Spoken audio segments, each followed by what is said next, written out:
목사님이 외동아들이에요. 외동아들처럼 보여요?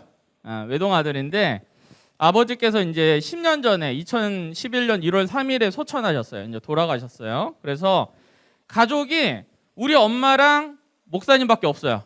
가족이 2명밖에 없는 거야. 그래서 야, 형제가 없는 게 잘 못 느꼈었는데 아버지가 돌아가시고 나서 그때 절실히 느꼈어요. 형제가 없는 게 좀 외롭네. 이런 생각이 들더라고요.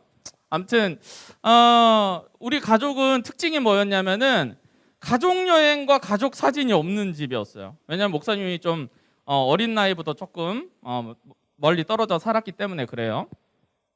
그래서 작년 2월 달에 목사님이 휴가를 받을 일이 있었어요. 일주일 정도 휴가를 받아서 야, 교육자인데 2월 달에 이렇게 휴가 받기 쉽지 않거든요. 근데 갑자기 휴가를 주시더라고요. 그래서 목사님이 그때 울산에 있었으니까 어머니한테 전화해서 어머니 광주공항에서 제주도 오는 거 내가 끊어놓으려니까는 어머니는 광주공항에서 오시고 저는 김해공항에서 제주도로 가려니까 거기서 만납시다 해가지고 제주도에서 둘이 만난 거예요. 어머니랑 나랑 해가지고 렌트비나 뭐나 이런 거 했는데 그때 코로나가 한창이어가지고 세상에 그 비싼 중형차 렌트를 하는데 원래는 막 20얼마 30얼마 하거든요. 4박 5일 하는데 더 나가기도 하죠. 성수기는.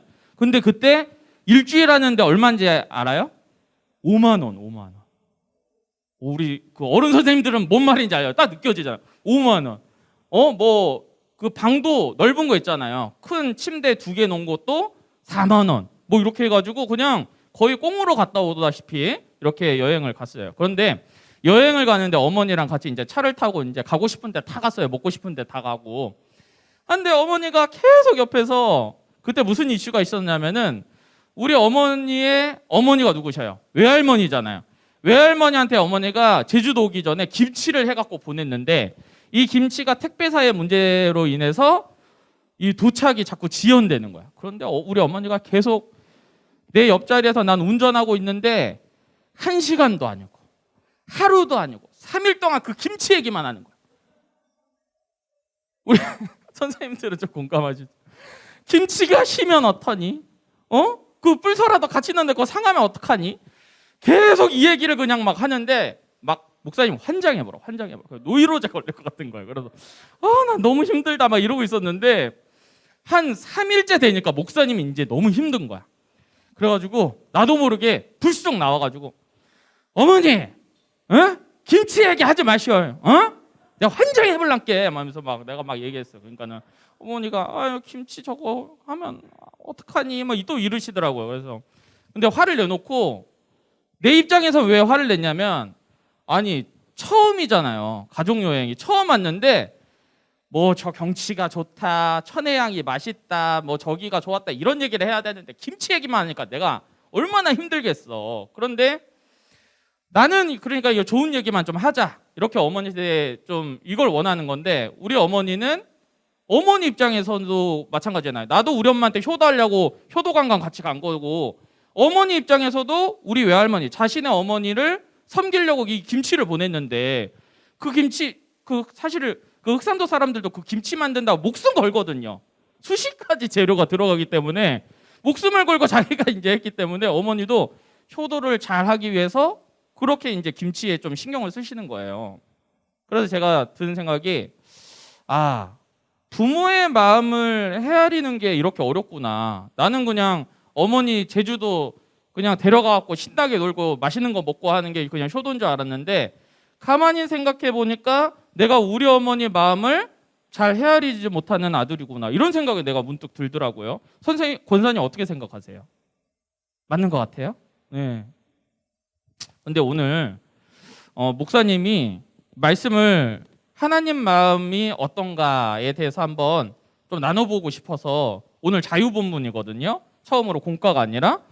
왜 골랐냐면 이때까지 우리가 하나님 마음 가지고 쭉 이렇게 설교를 들었잖아요. 근데 이제 마무리를 한번 지어야겠다라는 생각을 가지고 오늘 본문을 준비를 했어요. 여러분 오늘 본문 보니까 나온 아버지의 마음, 하나님의 마음을 잘 헤아리는 인물이 나오거든요. 그게 누구냐? 바로 사울이에요. 사울. 에? 목사님 사울이요? 사울은 악한 왕 아닙니까? 여러분 사울이 악한 왕이에요? 선한 왕이에요? 여러분들 다윗을 뭔가 박해하고, 그렇죠? 하나님 말씀에 순종하지 못해서 나중에 하나님한테 버려지는 그런 왕으로, 나중에 이제 정신도 좀 그래갖고 미친 왕으로 이제 되거든요. 그래서 우리가 실패한 왕이라는 이미지가 우리 안에 강하게 각인되어 있어요. 그런데 사랑하는 우리 친구들, 목사님이 한번 이렇게 질문 한번 해볼게요. 사울왕은 도대체 누가 세웠습니까? 사울왕은 누가 세웠어요, 여러분? 하나님이 세우셨어요. 그러면은 하나님이 세우신 이유가 있을 거 아니야, 그렇죠? 하나님이 세우신 이유가 도대체 뭘까? 바로 이 본문에 나와 있는 것입니다. 오늘 본문의 사울의 모습은요, 준수하고 지혜로웠고요, 또한 하나님께서 왜 이 사울을 선택했는지, 왜 이 첫 번째 왕으로, 이스라엘의 첫 번째 왕으로 세웠는지 그 본문에 잘 나타나 있어요. 한번 이 본문을 살펴보면서 은혜 받길 원합니다. 우리 함께 본문 1절 한번 읽어보도록 할게요. 9장 1절 한번 읽어봅시다. 시작. 베냐민 지파의 기스라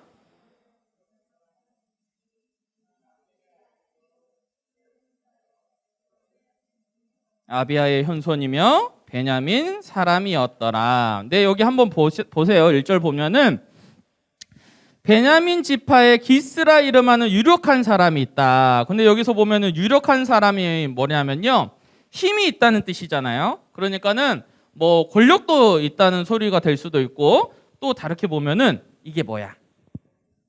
돈이 좀 있다. 그러니까 돈도 있고 권력도 있는, 그때 당시 그 지방에서는 좀 힘을 가지고 있는 사람이라는 뜻이에요.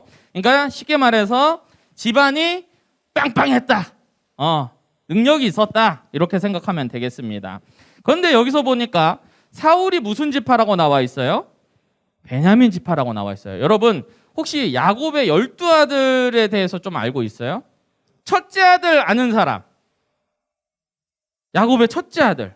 손 들고 한번 얘기해봐. 첫째 아들은 목사님 따라해 봅시다. 르우벤. 르우벤이 장자의 그걸 받았을까? 축복을? 못 받았어. 그는 아버지의 첩과 간음을 했기 때문에 못 받았어. 그러면 둘째, 셋째가 누구냐면요, 목사님 따라해 봅시다. 시므온, 레위. 시므온, 레위가 둘째, 셋째인데 장자 받았을까? 못 받았을까? 못 받았어. 왜 못 받았는지 알아요? 그들은 폭력의 칼이라 해갖고 자기 여동생 디나 사건이 있었어요. 그래가지고 막 가가지고 아버지의 뜻대로 하지 않고 칼을 썼어. 그러게 되면 폭력의 칼이라 해갖고 제껴졌어. 넷째가 있었어. 넷째가 누구냐? 목사님 따라해 봅시다. 유다. 유다 지파에 누가 오셨어? 예수님이 오셨지. 그 유다가 받았어. 그리고 물질적인 축복은 또 인구수 뭐 이런 것들은 누가 받았냐면은 여러분 잘 아는 꿈을 가진 소녀 누구야? 요셉이 받았어. 11번째야.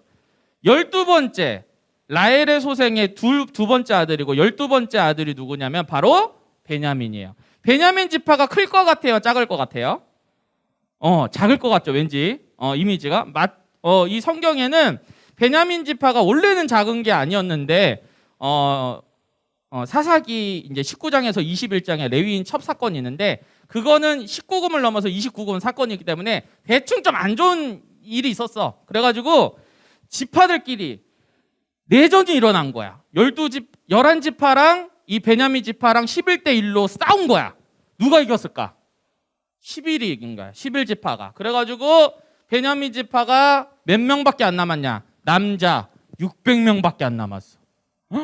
600명밖에 안 남고, 또 이 지파들끼리 약속한 게 뭐냐면 이 베냐민 지파랑은 우리가 결혼 안 시킨다. 내 딸들 결혼 안 시킨다. 이렇게 나니까 베냐민 지파가 작을 수밖에 없는 거야. 그런데 성경은 참 재밌는 게 뭐냐면요, 그 600명이 그 베냐민 땅을 분배를 받았거든요. 근데 그거를 나눠 먹어야 돼. 그러니까는 성경 학자 중에 어떤 사람은 자연스럽게 그래가지고 그 600명 중에 이제 유력자들, 돈이 많고 땅이 많고 능력 있는 사람들이 또한 생겼을 거다. 역설적으로 또 이렇게 얘기하는 사람들이 있더라고요. 그래서 아마 사울의 아빠 기스가 좀 돈이 많지 않았을까, 이런 얘기가 있습니다. 자, 그렇다면은 지금 하나님께서는 그러면 왜 베냐민 지파에서 왕을 고르셨을까? 큰 지파, 유다 지파가 장자 지파라며. 그러면은 유다 지파에서 이렇게 뽑으셔도 되고, 그렇죠?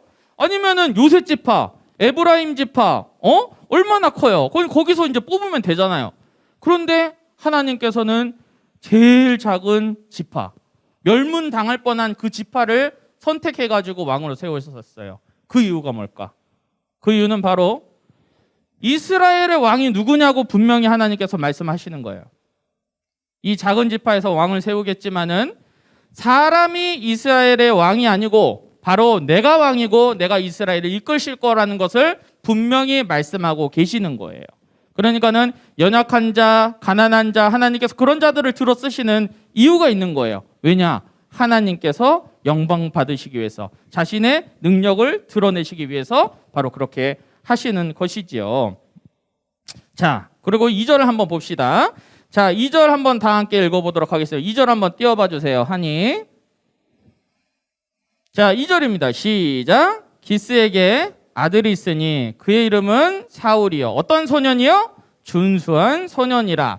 이스라엘 자손 중에 그보다 더 준수한 자가 없고 뭐가요? 키는 모든 백성보다 어깨 위만큼 더 컸더라. 예, 그 다음 사진 한번 보여주세요. 맞다, 사진이 왜 이렇게 나오는데? 좀 이상하게 나온다. 자, 저기 남자가 누구냐면 박서준이야. 박서준이나 옆에 여배우 누구죠? 저기 이민영인가? 김민영? 박민영? 내가 성을 바꿔버렸네. 아무튼 키 차이 어때요? 설레요? 좀 부러워. 목사님은 저렇게 설렐 게 없거든. 다행히 우리 사모님은 나보다 훨씬 작아가지고 이거 영상으로 보고 있을 텐데. 예, 아무튼 그래요. 설레죠. 다음 한번 넘겨줘 봅시다. 예. 아따, 이거 박보검인데. 예. 키 차이 어때요? 마음에 들어요? 손 큰 남자 좋아해? 키 큰 남자 좋아해? 너 처음으로 웃는 것 같아, 내 여러분. 그래. 자주 이런 거 해야겠다. 아무튼 사울이 키가 컸대요. 준수했대요. 일단은 잘생기고 키가 컸어. 사울이. 이보다 이스라엘 중에 멋진 사람 없대, 성경에. 그리고 집안도 어때? 빵빵해. 자, 이런 남자 어때요? 이런 남자 가지고 싶어요? 안 가지고 싶어요? 가지고 싶은 남자잖아요. 그렇죠? 정말 대단한 사람이에요, 이 사울이. 그러니까 모든 여건에서 사울 참 대단한 사람이야. 뭐 요새 말로 엄친아죠. 엄마 친구 아들이에요. 그런데 이 사울한테요, 아버지인 기스가 이런 미션을 줘요. 3절 한번 봅시다. 3절 한번 다 같이 읽어봅시다. 시작.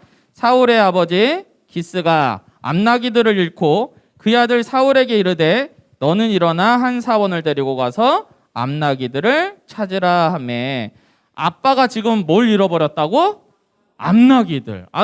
이때 당시 여러분들 재산 목록에서 지금은 우리 집의 가장 큰 재산이 뭘까? 집이지, 집. 집이고 그 다음은 뭐야? 뭐 차? 아니면 뭐 어떤 뭐 땅, 뭐 부동산, 건물 뭐 이런 거, 뭐 그런 거 있을 수 있겠지. 근데 이때 당시에는 이 암나기, 뭐 소, 양 이런 것들이 아주 중요한 재산 목록이었어요. 그 중에서 그냥 나기도 아니고 암나기들이야. 그러니까는 얼마나 큰 재산을 잃어버렸어. 그러니까 아버지 입장에서는 지금 걱정이 돼, 안 돼? 옛날에는 그냥 유목해가고 풀어놨잖아요. 그러니까 도대체 이 암나기들이 이집트로 갔는지 위에 바벨론 쪽으로 갔는지 모르는 거야. 그러니까 걱정이 많겠죠. 그래서 가장 믿을 만한 자신의 아들 사울과 그리고 사원 한 명을 불러가지고 미션을 줘요. 니네가 꼭 찾아야 된대. 이거 못 찾으면 우리 집안 망한다. 이러고 보낸 거예요. 그래갖고 사울이 만약에 목사님 한번 질문해보자. 남자친구들, 아빠가 이런 미션을 줬어. 심부름 이거 꼭 안 해오면 우리 집안 망한대. 그러면은 다 해라. 너 같으면 어떻게 할 것 같아? 어떻게 할 것 같아? 목숨 걸어야지. 그치? 목숨을 걸어야, 목숨을. 지금 사울 입장에서 이제 목숨을 걸어야 돼요, 여러분들. 그래서 사환이랑 진짜 막 결단을 하고 이제 갔을 거야. 그래가지고 여기 티가 나요. 자, 4절에 보니까 에브람 산지도 갔다가 살리사 땅도 갔다가 막 베냐민 사람 땅도 갔다가 그냥 막 있는 땅 없는 땅 막 엄청 찾고 다니는 거야. 며칠을 찾고 수백 킬로를 막 다니면서 이렇게 찾았어요.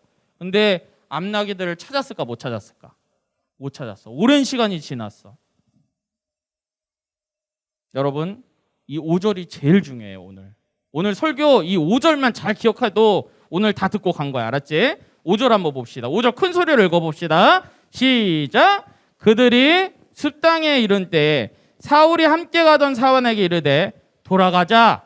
내 아버지께서 암나기 생각은 고사하고 우리를 위하여 걱정하실까 두려워하노라 하니. 여러분, 왜 목사님이 이 구절이 중요하다고 지금 말하고 있을까? 어떤 대목에서?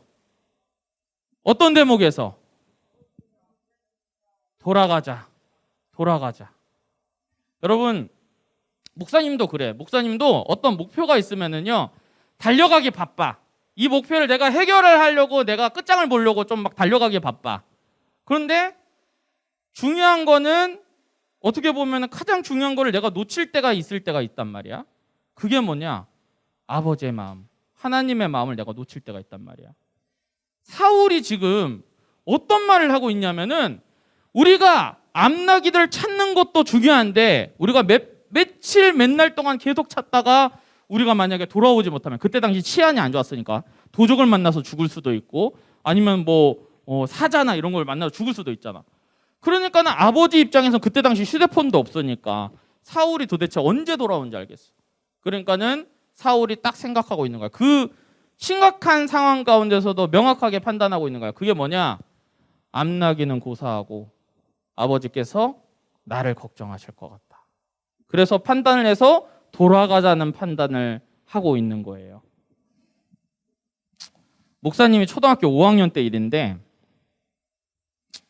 우리 이영복 선생님 지금 흑산도 계시는데 그 옆에 대둔도라는 섬이 목사님 정확히 섬이에요. 근데 거기 초등학교가 흑산동 초등학교였다가 원래는 국민학교였다가 초등학교로 바뀌었다가 나중에 흑산동 분교로 바뀌었어. 분교. 그래서 우린 교장 선생님이었고 분교장님이라고 있어서 들어봤어요? 분교장이라고? 안 들어봤죠. 분교장님 있고 해갖고 선생님이 3분밖에 없어 학교에. 그 애들은 한 40몇 명밖에 없었는데 이때 분교장님이 좀 어떤 분이셨냐면은, 여러분들은 아마 모를 거야. 이 영화 선생 김봉두라는 영화 있어요. 그거 보면 막 차승환이 막 아주 그냥 질이 안 좋은 선생님이야. 그러니까 막 촌지, 막 돈, 부모님한테 돈 요구하고 맨날 술 마시고 막 이런 선생님으로 나오거든요. 근데 딱 그런 분이었어. 와가지고 그냥 이 수업이 시작됐는데 선생님이 안 오셔. 지훈쌤 선생님 안 오면 어떻게 해야겠어요? 찾으러 가야지. 선생님 사택 가보면은 거기서 어젯밤 새벽 3시까지 술 드시고 그냥 주무시고 계시는 거야. 그러면은 선생님 하면 우리가 알아. 어차피 안 오실 거. 그러면은 수학 익힘책 몇 쪽까지 풀까요? 그럼 몇 쪽까지 풀으래. 그럼 알겠어요. 이거 갖고 몇 쪽까지 풀고 축구하고 낚시하고 맨날 이러고 놀았어. 그러니까 목사님 머리에 든 게 있을까 없을까? 그런데 총신대 갔어. 은혜야. 은혜야. 근데 아무튼 그러고 좀 생각을 했는데, 아니 그분이 그 분교장님이 하루는 막 그날이 어떤 날이었냐, 막 파도가 막 장난 아니게 일어나고 막 바람이 엄청 부는 날이었는데 뒷산 너머로 가자는 거야. 그날 뒷산 넘으면 파도가 더 센 데인데, 그래서 아니 왜요? 그러니까는 농어를 잡으러 가재. 초등학교 5학년 6학년 데리고 농어를 잡으러 가자는 거야. 그때는 이제 제일 목사님이랑 그 1살 위에 형이 있었는데 둘이 힘이 제일 셌거든. 그래갖고 둘 데리고 이제 가겠다는 거야. 그 목사님 입장에서 그 농어가 좀 필요할 때였거든. 그래갖고 알았다고 하고 이제 갔어요. 가니까 막 파도가 막 여기 높이만큼 막 올라가고 막 때리는 거야. 근데 도대체 왜 그 파도 그렇게 셀 때 우리를 데리고 갔을까? 파도가 셀 때 농어가 큰 놈이 나오거든. 그래가지고 우리가 거기다 막 하는데 바람이 엄청 부니까, 바람 엄청 불면은 저 멀리 있는 친구랑 막 얘기해도 소리가 잘 들려요, 안 들려요? 안 들리잖아. 막 그런 갯바위에서 막 있었는데 한 10분 지났나? 저 멀리 한 200m 떨어진 곳인데 여기가 막 뜨끔뜨끔해. 그래서 목사님이 그 어린 나이죠, 5학년 전광복이 딱 옆을 보니까 우리 아버지가 진짜 불같은 눈빛으로 나를 막 쳐다보면서 막 소리를 지르고 계시는 거야. 근데 잘 안 들렸거든. 근데 눈빛은 200m 떨어진데도 내가 정확히 기억해. 나 이제 끌려가면 어떻게 돼? 대졌어 진짜. 죽었어 이제. 나였고 너무 무서운 거야. 그래갖고 목사님은 막 뛰어갔어. 뛰어가니까 아버지가 오자마자 내 손목을 탁 해갖고 그냥 산을 넘어갔고 집을 그냥 한 번도 안 쉬고 집까지 그냥 다이렉트로 갔어. 아, 나 이제 죽었다 해가지고 이제 매맞을 준비했지 해가지고 이제 뭐 엉덩이에다 책 이런 거 좀 꽂아놓고 막 이러고 있는데 아버지께서 그날은 안 때리시고 앉혀놓고 조용히 얘기하더라고. 광보가 너 엄청 위험한 데 간 데 알지? 응, 알아요. 너 왜 갔어? 아버지, 요새 아버지 몸이 좀 안 좋으시잖아요. 근데 여름농어가 그렇게 보약이래요. 진짜 그러려고 내가 잡으러 갔거든. 난 농어 잡을 줄 몰랐어요. 지금은 잘 잡은데 그때는 잡을 줄 몰랐어. 그래갖고 그 선생님이 잡으면 몇 마리 해갖고 많이 잡으면 제가 좀 가져오려고 그랬죠. 그러니까는 우리 아버지가 그러시더라고. 광보가 나는 농어보다 너가 더 귀해. 내 건강보다 너가 더 귀해. 목사님이 그 어렸을 때 5학년인 목사님이 그 얘기를 듣고 나서 이 본문을 접하고 나니까 아버지 마음이 뭔지 알겠는 거야.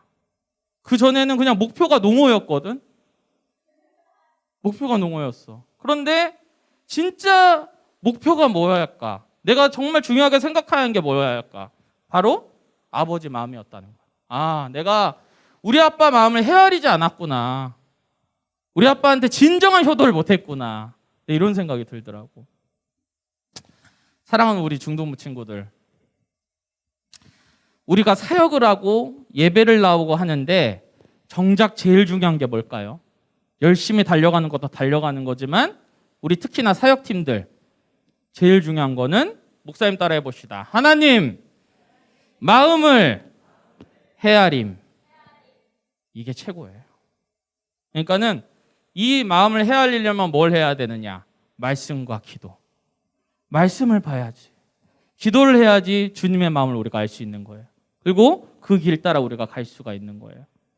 그러니까 우리 귀한 친구들 오늘 말씀 기억하시면서 하나님, 내가 하나님 마음이 뭔지 잘 모르겠어요. 아직 제가 어려서 그런가 봐요. 아직 믿음이 부족해서 그래요. 하지만 제가 말씀을 읽을 때, 기도할 때 주님께서 성령께서 나를 찾아와 주셔서 지혜 주시고 마음 만져주시고 나에게 능력을 덧입혀 주시옵소서라고 우리 기도하는 우리 중동부 친구들 되길 원합니다. 네, 여러분들 집에 가서도 부모님한테 점수 따는 방법이 뭘까요?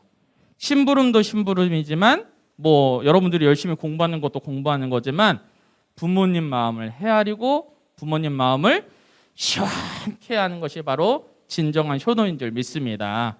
교사 선생님들 만나요? 네, 우리 중도부 친구들 다 그렇게 효도도 잘하고 하나님 마음을 잘 깨닫는 복된 인생 되시길 주 예수 그리스도의 이름으로 축복합니다. 아멘.